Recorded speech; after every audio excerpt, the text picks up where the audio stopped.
RMC, 6h, 9h, Bourdin Direct. Bien, revenons sur ce qui s'est passé samedi matin rue de Trévise, dans le 9e arrondissement de Paris. Explosion, 4 personnes tuées. Explosion qui serait due à une fuite de gaz. 8h37, samedi matin, Victor Joannin. Samedi matin, 8h37, une riveraine appelle les pompiers pour signaler une odeur de gaz. 10 minutes plus tard, les pompiers sont sur les lieux pour couper le gaz et prévenir les habitants de l'immeuble.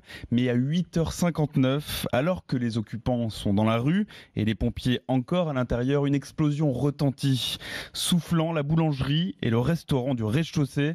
2 pompiers et une touriste espagnole sont tués. Une 4e victime est retrouvée le lendemain dans les décombres. Il y a également une 50aine de blessés. Savoir et comprendre. 6h46, Thierry Journet, membre de la CGT Mines Énergie, est avec nous. Gazier de métier, Thierry Journet, bonjour. Bonjour, monsieur Bourdin. Le gaz est-il dangereux, Thierry Journet? Le gaz n'est pas plus dangereux que d'autres énergies, et on vit avec depuis des dizaines d'années. Ça apporte quand même beaucoup de services aux usagers, aux entreprises, en termes de chauffage, en termes de cuisson et en termes de process industriels.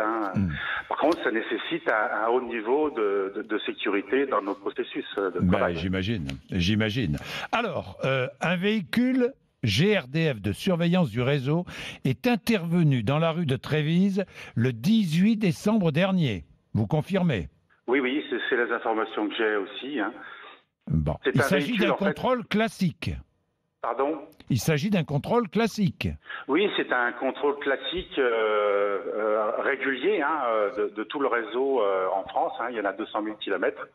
Et donc, en fonction de la particularité des réseaux, ce véhicule passe dans les rues et détecte la présence de gaz, même infime. Même infime. S'il y a une fuite de gaz infime, le véhicule détecte. Il est équipé, je crois, d'une rampe d'aspiration placée sous le pare-choc. C'est ça, sous le pare-choc avant, il y a une rampe d'aspiration avec 8 petits tubes qui dépassent et qui permet, en gros, sur une largeur de 8 mètres, de pouvoir aspirer l'air ambiant au niveau du sol. Oui. Et puis si, avec les technologies embarquées, laser maintenant, eh bien ça a la particularité, le méthane, qui est l'élément constitutif du gaz naturel, a la particularité d'absorber cette lumière du laser et donc en fonction de la teneur, d'exprimer un résultat, un indice, on appelle ça un indice, et qui est de l'ordre du ppm, de la partie par million. Et il peut détecter des microfuites totalement indécelables par le nez humain.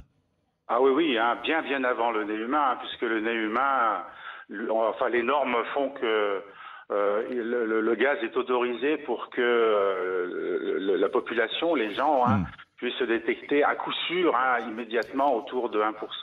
De gaz dans l'air. Et en fonction il est de l'ordre du ppm, c'est-à-dire 10 000 fois moins. 10 000 fois moins. En fonction du niveau de gaz détecté, une équipe est ensuite envoyée sur place pour faire des analyses complémentaires. Les agents font des trous dans la chaussée, placent des sondes et en fonction des résultats, ils peuvent décider d'engager immédiatement des travaux et donc d'ouvrir la chaussée et réparer. C'est ce qu'on voit parfois.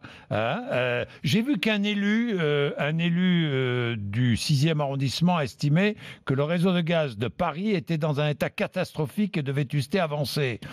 GRDF conteste. Oui, GRDF conteste parce que c'est pas vrai déjà. Il n'est pas dans un état catastrophique.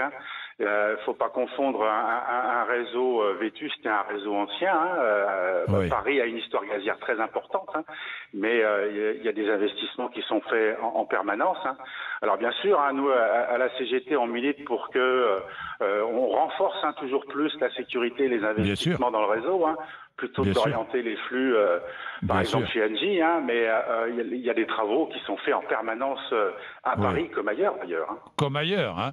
Il y a beaucoup de caves à Paris comme ailleurs, et là le gaz peut s'accumuler dans les caves. Alors c'est un facteur qu'on regarde très très particulièrement parce que qui dit cave dit possibilité d'accumulation de gaz s'il y avait une fuite dans la rue, avec un cheminement, on maîtrise pas ce qu'il y a dans le sous-sol, et donc s'il y a une cave, il y a forcément risque d'accumulation et c'est le risque principal pour lequel on lutte, c'est que le gaz ne s'accumule pas dans un environnement, parce que s'il y a un inflammation, ça se transforme en explosion. Voilà, comment est-ce que l'explosion se produit?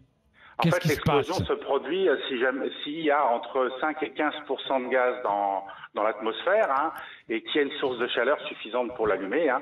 Voilà. Eh bien, si c'est dans un endroit confiné, eh bien, le front de flamme va pousser en fait les murs, ça s'appelle une explosion. Et donc, ça n'a rien à voir avec notre brûleur, hein, où le gaz arrive et on le brûle normalement. Hein. Ça, c'est ce qu'on cherche à faire. Ce qu'on cherche pas, c'est surtout à ce qu'il s'accumule quelque part. Bah évidemment. Merci beaucoup Thierry Journet, hein, pour ces précisions. Merci.